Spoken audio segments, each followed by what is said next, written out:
복 있는 사람은 악인들의 길을 따르지 아니하며 죄인들의 길에 서지 아니하며 오만한 자들의 자리에 앉지 아니하고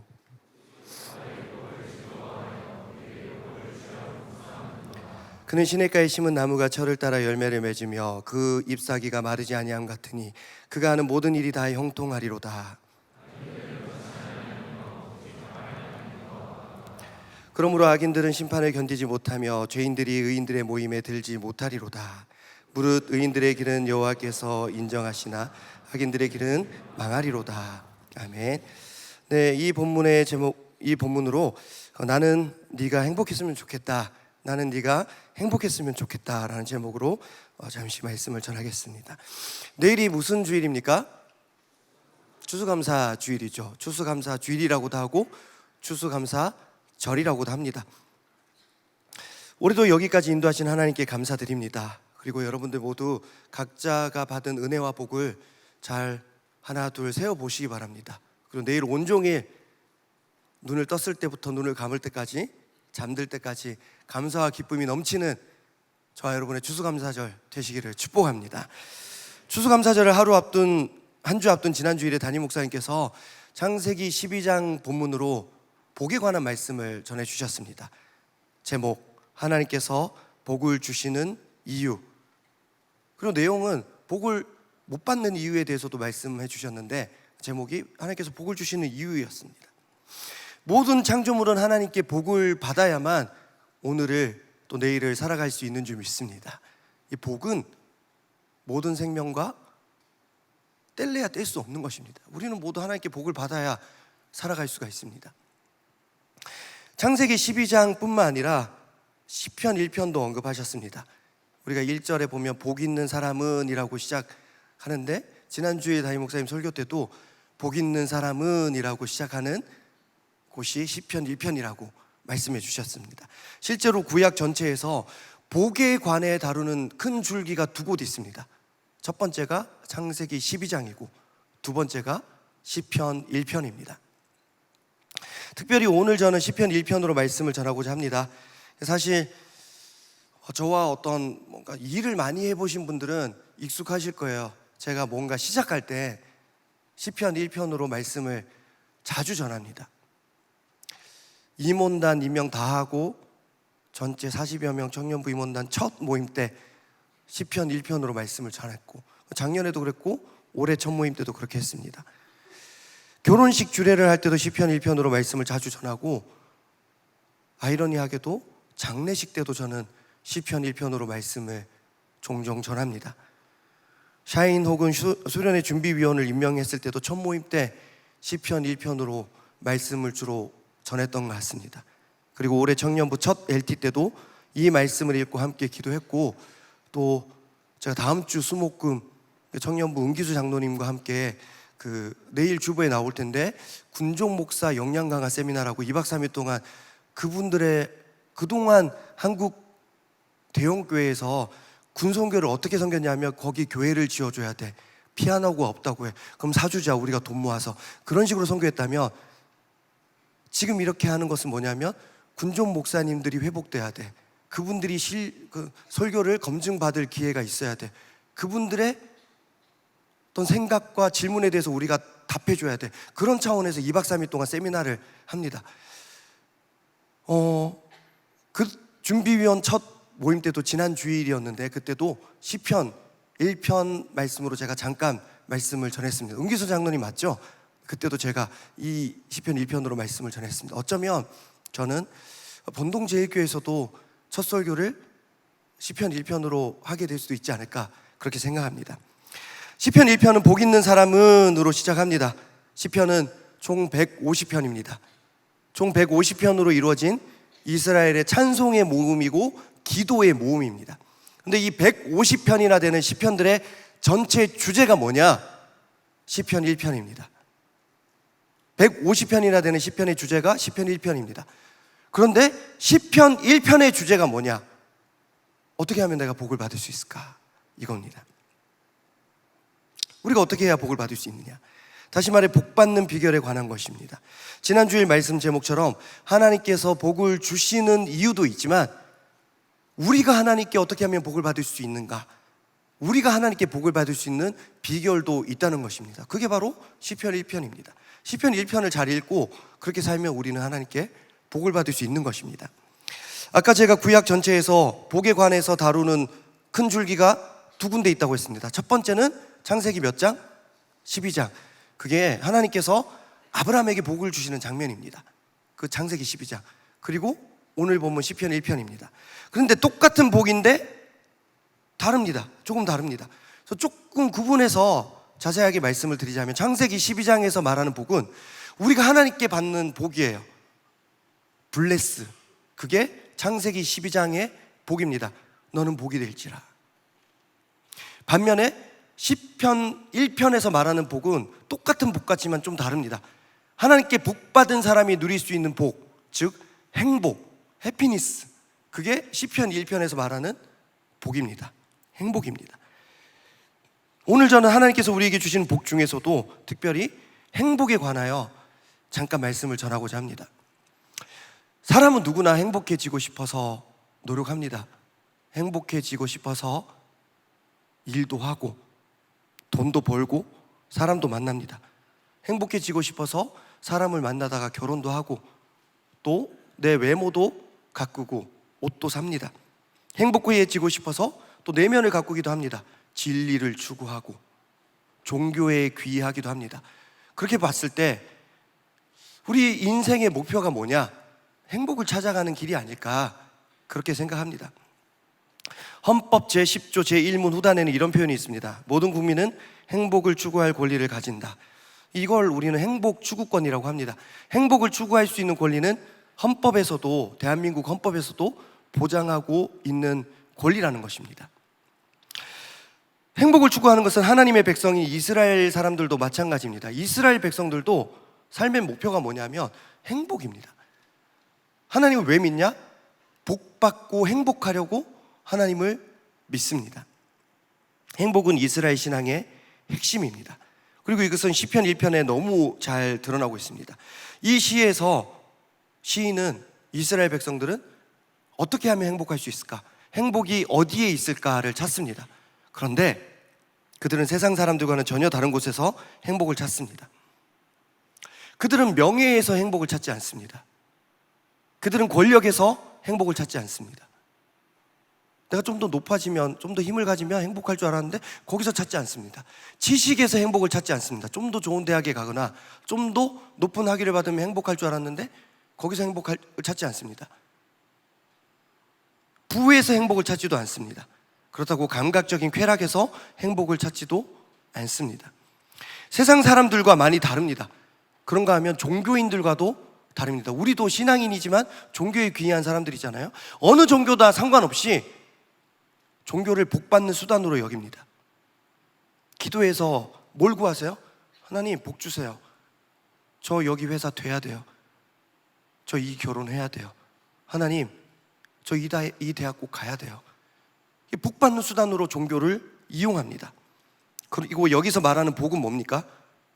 명예, 권력, 지식, 부, 쾌락. 그게 복이잖아요. 하나님 저 이거 필요해요. 채워주실 거죠? 저 사랑하신다면서요. 그게 우리가 하나님 믿는 목적이고 이유였고 기독교라는 종교를 선택한 이유입니다. 그런데 이스라엘은 다릅니다. 이스라엘 역시 행복을 추구합니다. 하지만 구하는 복의 내용이나 조건은 아주 다릅니다. 그들은 어떤 조건을 따지냐면 시편 1편 1절 말씀입니다. 우리 시편 1편 1절 말씀 우리 함께 읽겠습니다. 시작. 복 있는 사람은 악인들의 꾀를 따르지 아니하며 죄인들의 길에 서지 아니하며 오만한 자들의 자리에 앉지 아니하고. 아멘. 그들은 먼저 이런 조건이 갖춰져야 된다고 합니다. 하나님께로부터 오는 복을 받고 하나님께서 주시는 행복을 누리기 위해서는 피해야 할 것들이 있다고 합니다. 먼저 이것들을 피해 그래야지 행복할 수 있고 복을 받을 수 있다고 말합니다. 뭘 피해야 되냐면 악인들의 꾀, 죄인들의 길, 오만한 자들의 자리를 피해야 한다고 합니다. 사랑하는 여러분, 하나님께서 주시는 행복은 꾀로 얻을 수 있는 것이 아닙니다. 꾀, 내 생각과 경험과 지식 너머에 있는 것이 하나님께서 주시는 행복인 줄 믿습니다. 나는 이게 행복인 줄 알았어 라고 생각했는데 하나님 주시는 행복은 그것과 다를 수 있습니다. 그런 거 하면 죄를 지으면서 얻을 수 있는 행복 또한 분명히 있습니다. 죄를 짓거나 일탈을 하면 도파민 터지잖아요. 이런 노래 아나요? 신도림 여관에서 스트립쇼를. 저는 해본 적 없지만 그런 노래가 있습니다. 죄로 인한 행복을 피하라고 분명히 말하고 있습니다. 그리고 오만함과 교만함으로 포장된 행복을 멀리하라고 말합니다. 우리는 행복에 대해서 어떻게 생각했냐면 남보다 내가 좀 더 예쁘거나 좀 더 젊거나 좀 더 건강하거나 좀 더 비싼 걸 먹을 수 있거나 좀 더 넓은 집에 살거나 좀 더 좋은 차를 사거나 그렇게 했을 때 그게 행복이라고 생각할 때가 분명히 있었습니다. 나 저 사람 앞에서는 교만해도 돼. 내가 쟤 앞에서는 교만해도 돼. 이건 교만이 아니야. 당연한 거지. 그런데 하나님께서는 분명히 시편 1편 1절에서 말씀하십니다. 내가 줄 수 있는 행복은 그 오만함으로 얻을 수 있는 게 아니야. 그게 아니라고. 그러면 참 행복이 어디 있습니까? 우리 시편 1편 2절 말씀 우리 함께 읽겠습니다. 시작. 오직 여호와의 율법을 즐거워하여 그의 율법을 주야로 묵상하는도다. 아멘. 어떤 단어로 시작하고 있습니까? 오직. 우리 교회는 오직 다른 어떤 방법이 없다는 겁니다. 오직 주님밖에 없다. 오직 이 방법밖에 없다는 것. 다른 방법이 없다는 것입니다. 오직 여호와의 율법을 즐거워하고 그 율법을 주야로 묵상하는 것에 참 행복이 있다고 말씀하시는 줄 믿습니다. 율법을 읽고 묵상하고 적용하고 그렇게 살아라. 그런데 그것을 마지못해서 하지 마라. 두려움으로 하지 마라. 즐거움으로 해라. 기뻐함으로 해라. 그럴 때 행복할 수 있다. 이 말입니다. 언뜻 잘 이해가 되지 않습니다. 분명 율법은, 여러분 율법이라는 말을 들었을 때, 신약 성경 읽었을 때, 복음서를 읽었을 때 예수님의 대적자들 중에 다 바리새인 율법학자 다 보면 율법과 관련된 얘기를 하는 사람들 다 부정적인 사람들입니다. 율법 부정적인 의미로 많이 쓰이고 나를 뭔가 얽매는 것, 가두는 것입니다. 그런데 율법은 분명 나를 가두고 매지만 도움을 줍니다. 꾀를 부리지 못하게 하고 죄를 짓지 못하게 하고 오만함과 교만함에 빠지지 않도록 도와줍니다. 비록 매이더라도 율법, 즉 하나님의 뜻 안에 있는 것이 참 행복인 줄 믿으시는 저와 여러분 되어야 할 줄로 믿습니다. 이번 주 수요일 저녁 기도회 때 담임 목사님께서 설교 도중에 원로 목사님에 대해서 언급을 하셨습니다.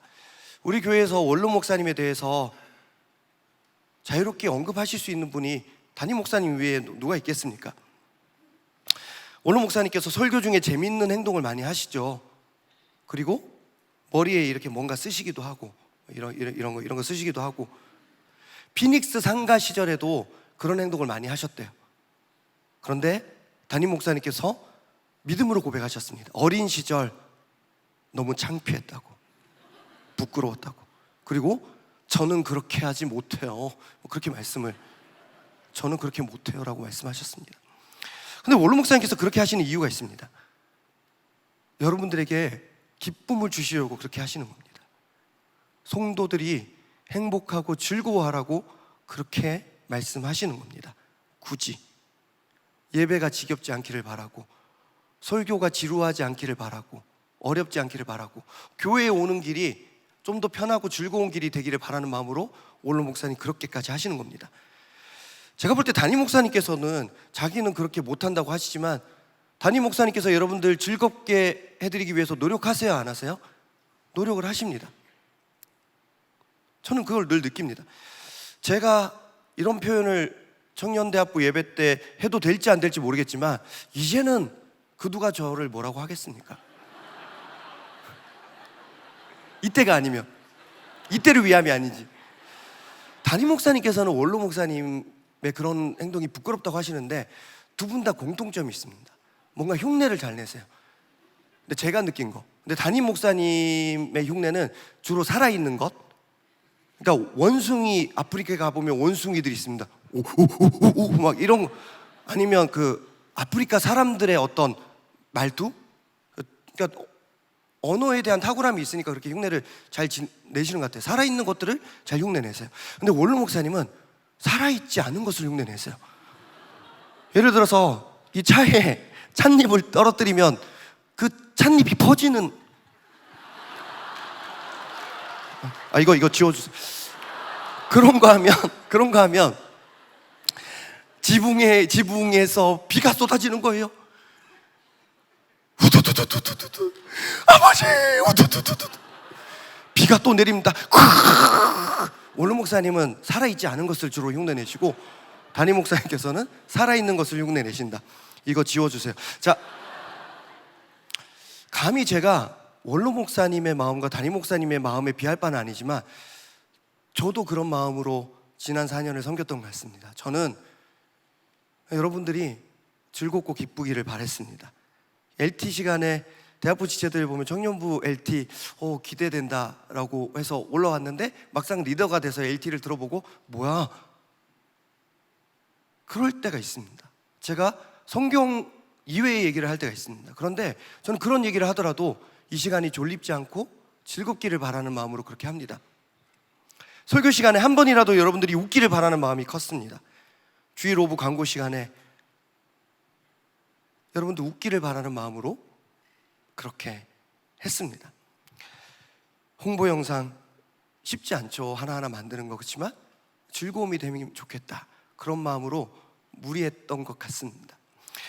사랑하는 여러분, 앞으로 이 모임과 이 자리가 더 즐겁고 기쁘고 행복 넘치는 자리 되기를 축복합니다. 율법, 즉 하나님의 뜻 안에 있는 것이 교회에 모이고 공동체 안에 모이고 예배를 계속 드리는 것이 저와 여러분에게 허락된 진짜 뜻깊은 참된 행복임을 잊지 마시기 바랍니다. 지난주에 설교 때 목사님께서는 복과 관한 말씀 도중에 하나님과의 관계, 하나님과 이어지는 것이 가장 큰 복이라고 말씀을 전하셨습니다. 아브라함이 비록 좀 덜 좋은 땅으로 갔지만 더 좋은 땅으로 가서 하나님과 멀어지는 롯이 아니라 좀 척박한 땅으로 가더라도 하나님과 함께 그 관계에 동행하는 것이 참된 복이라고 말씀하셨습니다. 하나님 안에서 늘 즐겁고 행복하시기를 축복합니다. 자, 그렇다면 왜 하나님 안에 있을 때 우리가 참된 행복을 누릴 수 있느냐? 이것은 오늘 시편에서 말하는 시냇가에 심은 나무가 설명해 줍니다. 우리 시편 1편 3절입니다. 시작. 그는 시냇가에 심은 나무가 철을 따라 열매를 맺으며 그 잎사귀가 마르지 아니함 같으니 그가 하는 모든 일이 다 형통하리로다. 아멘. 자, 여기서 말하는 시냇가에 심은 나무가 어떤 나무인지는 잘 모르겠습니다. 여러분들도 요즘 러닝 되게 열심히 하시잖아요. 그런데 고수부지, 한강, 유원지 달리다 보면 나무들이 그렇게 있는데 뛰면서 지나치는 나무들 다 이름 아십니까? 다 모르죠. 여러분, 지금 벚꽃나무가 어떤 나무인지 구별하십니까? 벚꽃이 피기 전에 벚꽃은 벚꽃나무처럼 생기지 않았습니다. 시냇가에 심은 나무라고만 말하고 있습니다. 말 그대로 그냥 시냇가에 있는 나무입니다. 명예의 상징 낙낙장송이 아닐 수 있습니다. 부유함의 상징 백향목이 아닐 수 있습니다. 모든 사람들이 우러러보고 절하고 존경하는 신목이 아닐 수 있습니다. 보잘것없는 나무, 이름도 모르는 나무일 수도 있습니다. 그러나 시냇가에 심은 나무가 복되다라는 것입니다. 이것은 가물어서 다른 모든 나무들이 시들 때 더욱 그렇습니다. 시냇가에 심은 나무는 계속 생명이 보장되기 때문입니다. 중요한 말씀을 살짝 드리자면 어떤 나무냐가 중요한 게 아닙니다. 어디에 심겨 있는지가 더 중요한 줄로 믿습니다. 어떤 나무냐가 그 생명을 보장하는 것이 아니라 어디에 심겨져 있느냐가 그 생명을 좌지우지합니다. 시냇가에 심은 나무 되시기를 축복합니다. 우리가 행복해지기 위해서 절대 하지 말아야 할 것이 한 가지가 있습니다. 그것은 바로 비교라는 것입니다. 나보다 더 잘나 보이는 낙낙장송 같은 누군가와 비교하지 마십시오. 나보다 더 화려해 보이는 백향목 같은 누군가와 나를 비교하지 마십시오. 모두가 우러러보는 신목 같은 사람이 되려고 너무 애쓰지 마십시오. 비교해서 얻을 수 있는 결과는 딱 두 가지밖에 없습니다. 이 시간 제가 결혼식 주례 때 이걸 참 자주 하는데, 비교, 여러분들 운을 띄워주시면 제가 이행시 하겠습니다. 시작. 비참해지거나 교만해지거나. 비교하면 결과는 두 가지밖에 없습니다.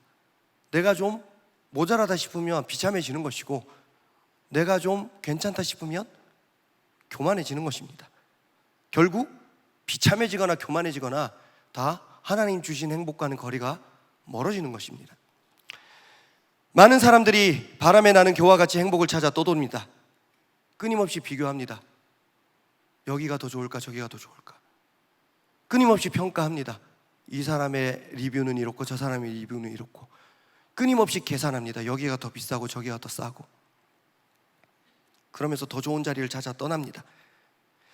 아브라함의 조카 롯도 좀 더 좋은 자리를 고릅니다. 근데 그곳에 참 행복이 없었습니다.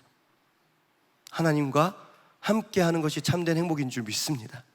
부디 시냇가에 심은 나무처럼 평생 하나님 안에 거하며 하나님 주시는 참된 행복과 형통함을 누리시는 명성교회 청년대학부 지체들 되시기를 축복합니다. 자, 더 나아가서 우리는 나의 행복과 형통함으로 다른 사람을 복되게 하는 삶을 살아야 할 줄로 믿습니다. 청년부 새가족부가 나의 삶을 복되다 고백했는데, 지난 주일 담임 목사님 말씀이 그랬습니다. 나만 복받고 끝나는 것이 아니다. 하나님께서 우리에게 주시는 복은 나만 형통한 것이 아니라 다른 사람에게 흘려보내야 된다. 그런 말씀을 하셨습니다. 시냇가에 심은 나무는 자기 혼자 복받고 자기 혼자 행복하게 잘 살다 죽지 않았습니다. 그렇게 끝나지 않았습니다. 누군가에게 복을 흘려보내는 삶을 삽니다. 제가 그걸 어떻게 할 수 있냐면, 시냇가에 심은 나무가 철을 따라 열매를 맺었대요. 그 잎사귀가 마르지 않았대요. 이 열매와 잎사귀는 자기를 위한 것이 아닙니다. 다른 누군가를 살리는 것입니다. 사랑하는 여러분, 형통함은요, 나를 위해 주신 하나님의 선물임이 분명합니다. 그런데 너 혼자 잘 먹고 잘 살지 말고 그거 가지고 다른 사람들과 함께 행복했으면 좋겠어. 그런 마음으로 여러분들에게 주시는 선물인 줄로 믿습니다. 저는요, 감히 저 스스로를 열매 혹은 잎사귀로 표현할 정도로 제가 좋은 사람임은 아니라는 것을 제가 잘 알고 있습니다. 그래도 시냇가와 같은 교회, 시냇가에 심은 나무 같은 담임 목사님 만나서, 그리고 또 여러분들 만나서 지난 4년 동안 참 행복하고 복을 누렸던 것 같아요. 그리고 가끔씩은 이런 욕심이 있었습니다.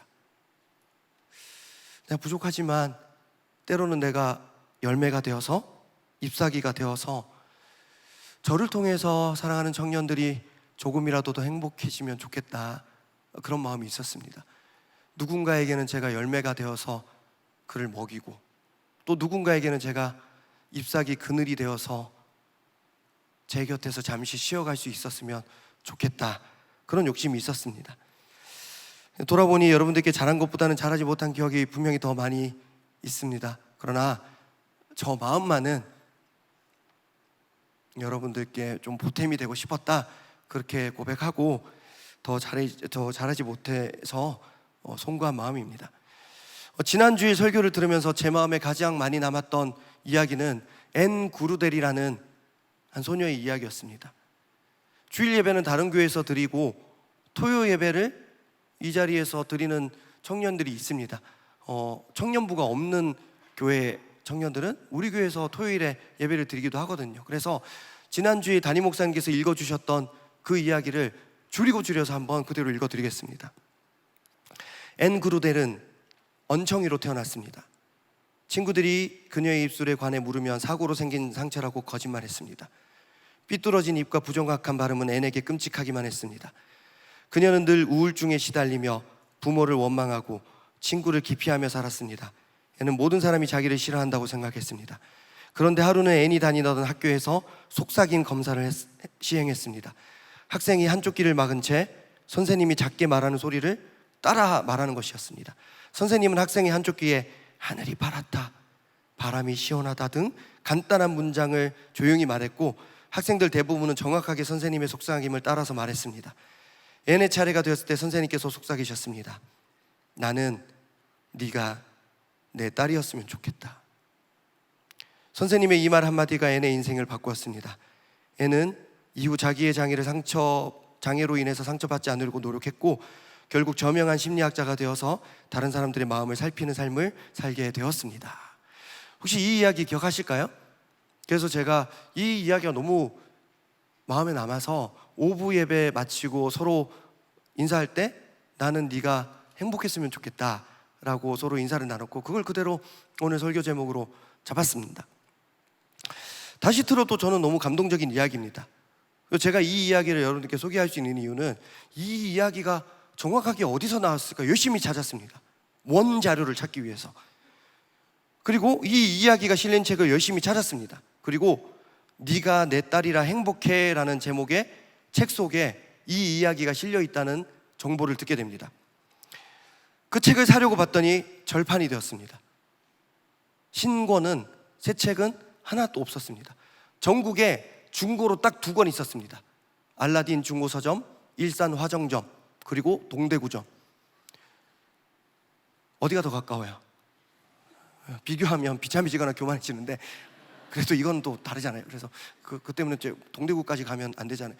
평상시 동대구에 자주 다녀오는 지체가 있는데 또 신혼여행 중이었어가지고 저 혼자 화요일 밤에 일산 화정점에 가서 이 책을 샀습니다. 한번 사진 한번 보여주시네요. 밑에 보이실까 모르겠습니다. 네가 내 딸이라 행복해, 일산 화정점. 제가 이걸 가지고 왔습니다. 자, 다시 말씀을 드리겠습니다. 저는 이 책의 전체 내용은 아무것도 필요 없었습니다. 저는 여기서 앵그루델 이야기만 찾으면 됐었습니다. 버려도 됩니다 이제. 그래서 빨리 한번 훑었습니다. 거의 새벽 1시까지 훑었습니다. 근데 거의 밤 10시에 샀으니까 문 닫는 시간 가까이 가서, 근데 없었습니다. 뭐야? 그래서 2번째는 좀 더 자세하게 훑었습니다. 이 이야기가 나오지 않았습니다. 그래서 3번째는 정독했습니다. 그리고 깨달았습니다. 이 책에는 그 이야기가 적혀 있지 않았습니다.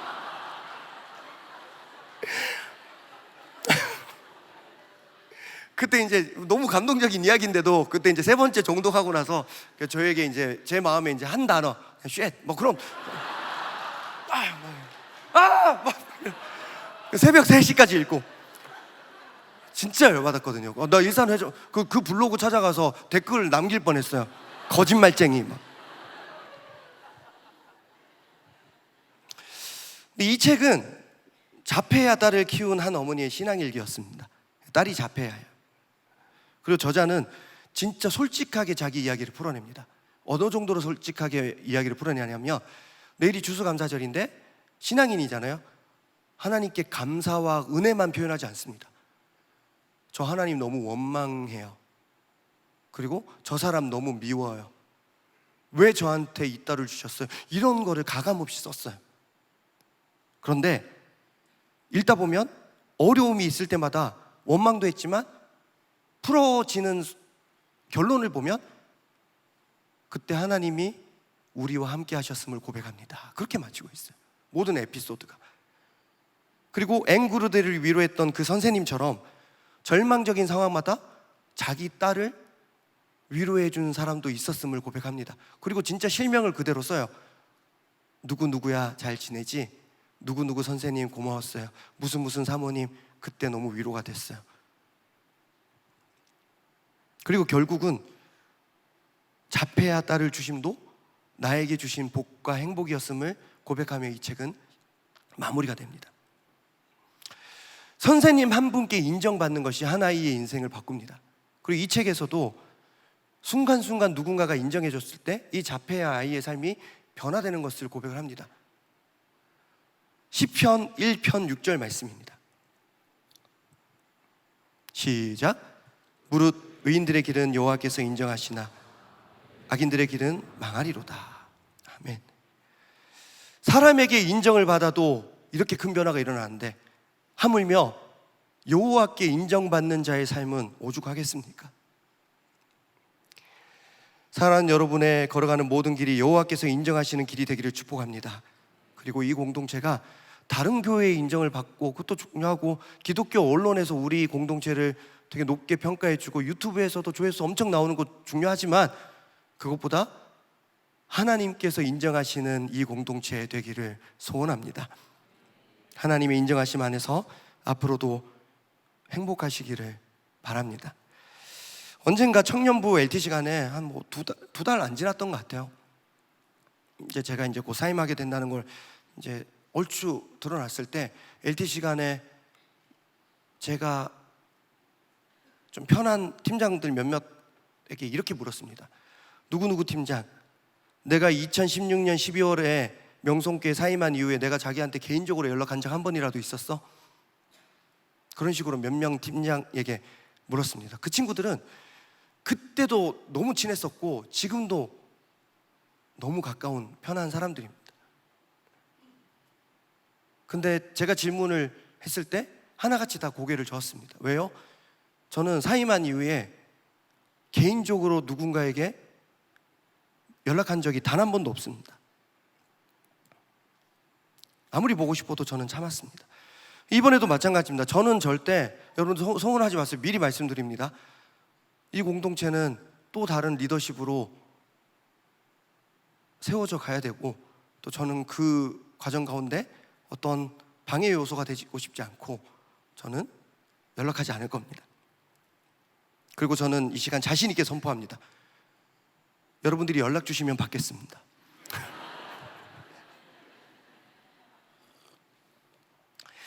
담임 목사님께서 수요일 저녁에 이렇게 말씀하셨죠. 미국에 계실 때 그 먼 곳까지 방문해 준 청년들이 너무 큰 힘이 됐다고.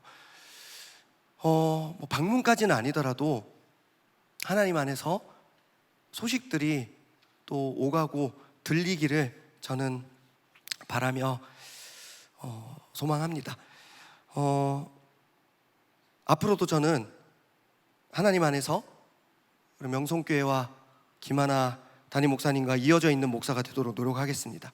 저는 김하나 담임 목사님의 감히 좋은 동생 혹은 제자가 되고, 제가 가게 될 번동제일교회는 명성교회의 친구교회가 될 수 있도록 열심히 살아보겠습니다. 말씀을 맺겠습니다. 얼마 전에 행복이라는 찬양 가사를 제가 이상하게 꼬아가지고 많은 분들이 웃기도 했지만 또 많은 비난을 받았습니다. 정결하지 않아도 화려하게 사는 삶, 감사하지 않아도 가진 것이 많은 삶, 이게 진짜 감사한 거 아니야? 이게 진짜 행복 아니야? 뭐 그렇게 제가 얘기를 했습니다. 근데 많은 분들이 수긍을 하기도 했지만 또 어떤 청년들은 저 때문에 이 찬양 부를 때마다 웃음이 나온다고 저를 정죄했습니다. 근데 이 찬양의 마지막 가사가 이렇습니다. 하나님의 자녀로 살아가는 것, 이것이 행복이라오. 그렇게 말합니다.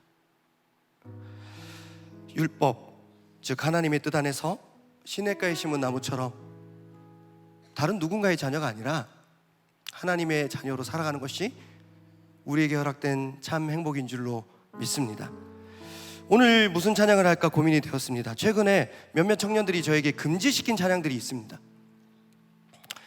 어떤 청년은 저에게 여정 부르지 말라고 하고, 어떤 청년은 빛으로 임하신 주 부르지 말라고 하고.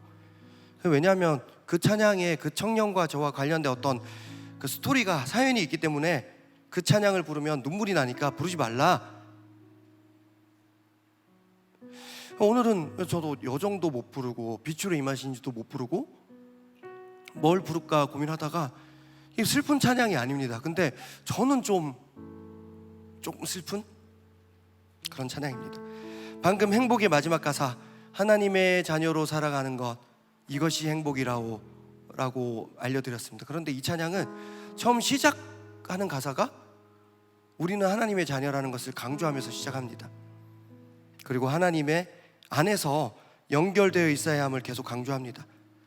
이 찬양은 지난 5월에 다른 교회들과 연합하며 올인원 샤인 집회를 했을 때 그 주제 찬양입니다.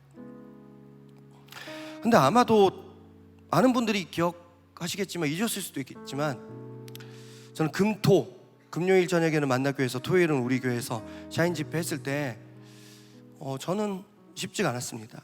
하루 앞두고 목요일에 저희 어머니께서 갑자기 의식을 잃고 병원에 실려갔기 때문입니다. 그리고 그렇게 병원에 쭉 계시다가 어머니는 돌아가셨죠. 당시 제 상황과 상태는 행복과는 거리가 멀었습니다. 무슨 정신으로 사는지 몰랐고 병원에서는 수시로 연락 오고 평생 저의 이제 지붕이자 기둥이었던 저희 아버지도 많이 무너지시고 쉽지 않은 나날이었습니다. 그러나 그런 상황 가운데 만락교회에서 진행된 금요일 집회 참석하고 왔더니 꽤 늦은 시간이었어요. 그리고 금요일에서 토요일로 넘어가는 그 새벽에 모든 교육자들, 청년들 다 집으로 보내고 저는 홀로 제 사무실, 제 책상 스탠드 불 하나 켜고 꽁트를 짜기 시작합니다. 송폼을 만들고 그 다음날 교육자, 세계교회 교육자 특순을 급조해서라도 해보자. 그리고 바로 다음날 여러분들 카페 모임할 때 교육자들 몰래 모여서 리허설하고 30분 연습하고 그리고 특순을 했습니다. 이제 와서 하는 말이지만 만나교회 우미셸 목사님은 금요 찬양 집회 경배와 찬양 하셨었는데 그 전날 그 아버지께서 30년 만에 미국에서 한국으로 오셨는데 한국에 계실 때 뭔가 잘못된 게 있어서 한국에 돌아오시자마자 체포돼서 유치장에 계셨습니다. 그런 상황 가운데 금요일 저녁에 찬양 인도하고 토요일에 여러분들 앞에서 그렇게 시간을 보냈습니다. 지금도 그 문제를 해결해 나가고 계십니다. 제정신이 아닌 상태로 저 찬양 인도했어요, 황 목사님. 저도 그랬고. 사랑하는 여러분, 저희가 그렇게까지 해서 바랐던 것이 뭐냐? 그저 여러분들이 즐겁고 행복하고 기쁘기를 바랐던 것 같습니다. 그리고 저도 저희들도 행복할 수 없는 상황인데도 여러분들 덕분에 버티고 행복할 수 있었음을 고백하고 감사드립니다. 어제 여러 개의 청년 담당 목사님들을 잠시 만났습니다. 우미셸 목사님 내일 만나교회 사임하십니다. 그리고 이제 다른 교회에서 사역을 시작합니다. 우미셸 목사님 어제 저한테 그러더라고요. 청년들 얼굴을 못 보겠어요. 눈물 나서. 저도 같은 마음입니다. 바라기는 하나님 안에서 서로 이어져서 함께 지어져가는 은혜가 저와 여러분에게도 있기를 바랍니다. 앞으로도 여러분의 행복을 위해서 기도하겠습니다. 우리 함께 찬양하겠습니다.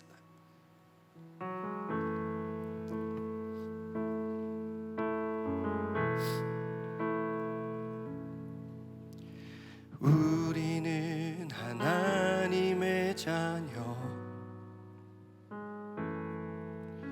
주 사랑 안에 우리 거할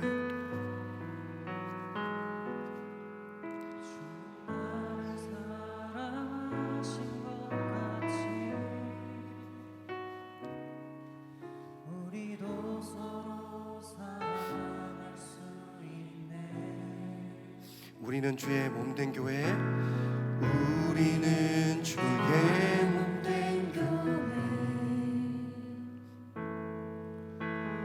모든 지체가 하나 될 때 예수님의 마음을 닮아가며 고통과 즐거움 함께 나누네. 하나님 안에서 하나님 안에서 우리 서로 이어져 주가 거하신 성전이 되네. 모퉁이 돌 되신 예수와 하나 되게 하신 성령 안에 함께 지어져 가네. 다시 한번 우리는 하나님의 자녀, 우리는 하나님의 자녀, 주 사랑 안에 우리 거할 때 주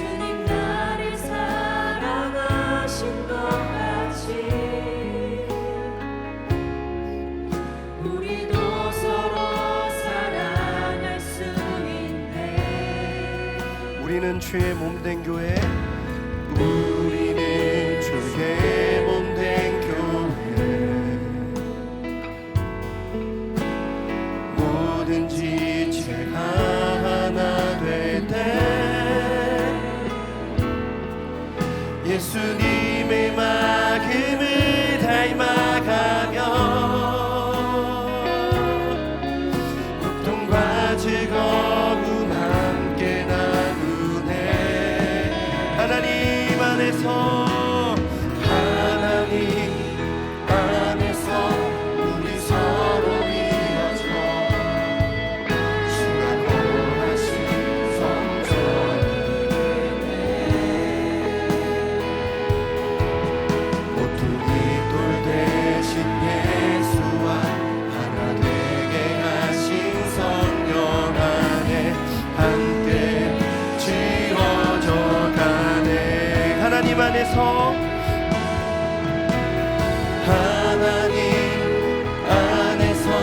우리 서로 이어져 주가 거하신 성전이 되네.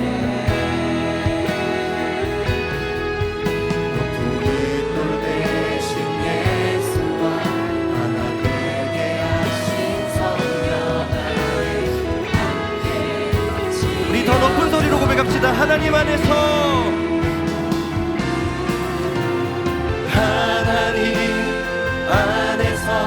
우리 서로 이어져 주가 거하신 성전이 되네.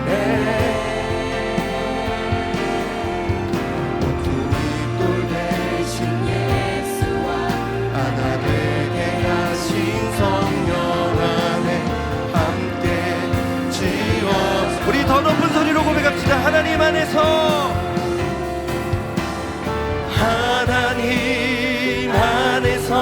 우리 서로 이어져 주가 거하신 성전이 되네. 모퉁이 돌 대신 예수와 하나 되게 하신 성령 안에 함께 지어져 가네. 하나님 안에서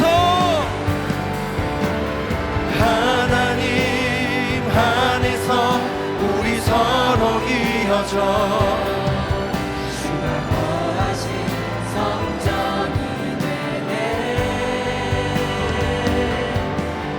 모퉁이 돌 대신 예수와 하나 되게 하신 성령 안에 함께 지어져 가네.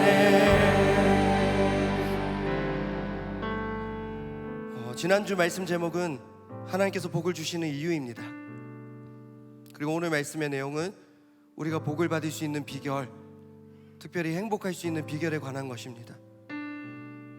여러분, 우리가 어떻게 해야 행복할 수 있을까요? 하나님 안에 있을 때 참된 행복이 허락되는 줄 믿습니다. 시냇가에 심은 나무와 같이 하나님 안에 있는 것이 기쁘고 즐거울 때 우리에게 참된 행복이 허락되는 줄 믿습니다. 이 시간 기도할 때에 하나님, 사랑하는 명성의 청년들이 앞으로도 평생 주님 떠나지 않게 하여 주시옵소서. 어려운 상황에서도 감사할 줄 알고 행복을 누릴 줄 아는 사람들 되게 하여 주시고, 나만 행복하고 끝나는 인생 아니라 이웃을 살리는 복된 인생 되게 하여 주시옵소서. 사랑하는 명성교회 그리고 사랑하는 김하나 나리 목사님 붙들어 주셔서 지금 이 청년 세대와 잘 이어져서 앞으로도 열매와 잎사귀가 마르지 않는 교회 형통한 목사님 되게 하여 주시옵소서. 우리 주여 세 번 부르시고 기도하겠습니다. 주여, 주여, 주여.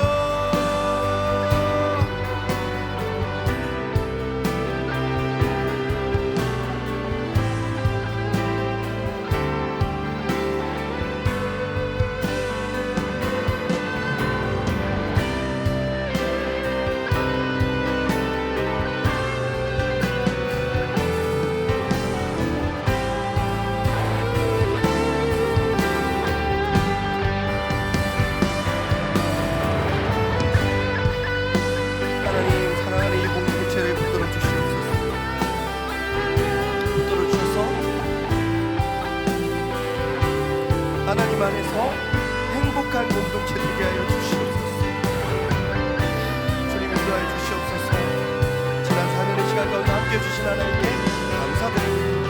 앞으로도 함께하여 주시옵소서. 인도하여 주시기 바랍니다. 도와주시기 바랍니다. 온전히 주님께 홀로 영광 드립니다. 주님 영광 받아 주시옵소서.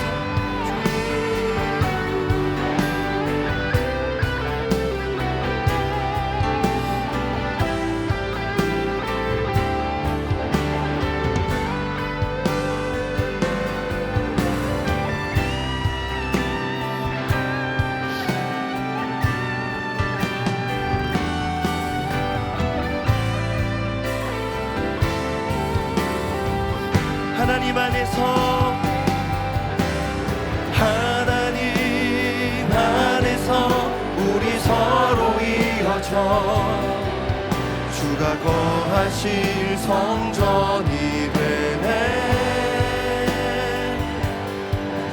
모퉁이 돌 대신 예수와 하나 되게 하신 성령 안에 함께 지어져 가네. 하나님 안에서 우리 서로 이어져 주가 거하신 성전이 되네. 모퉁이 돌 대신 예수와 하나 되게 하신 성령 안에 함께 지어져 가네.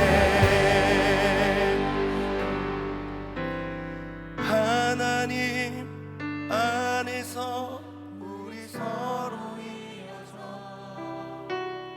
주가 거하신 성전이 되네.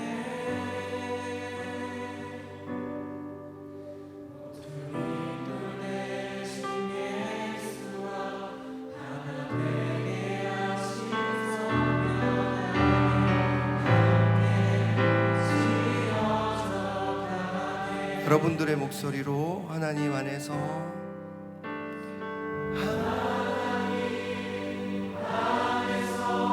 우리 서로 이어져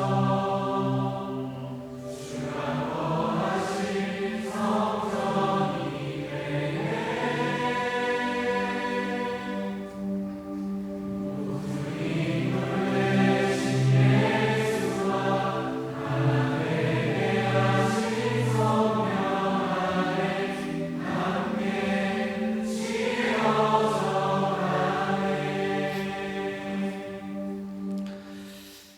살아계신 하나님, 너무나도 유명한, 때로는 다들 아는 식상한 시편 1편으로 말씀을 전했습니다. 근데 하나님께서는 이 시편을 읽는 성도들에게 이런 마음이시지 않았을까요? 얘들아, 이렇게 살면 참된 행복을 누릴 수 있는데 이렇게 살아보지 않을래? 시냇가에 심은 나무처럼 살아보지 않을래? 나는 네가 행복했으면 좋겠다. 부족한 사람이 지난 4년 동안 참 많은 사랑을 받고 행복을 누렸습니다. 비록 다른 곳으로 떠나게 되지만 사랑하는 청년들을 위해서 평생 빚진 마음으로 기도하겠습니다. 부디 청년들의 모든 걸음 가운데 복과 행복이 가득하도록 인도하여 주시옵소서. 사랑하고 축복하며 예수 그리스도 이름으로 기도하옵나이다. 아멘.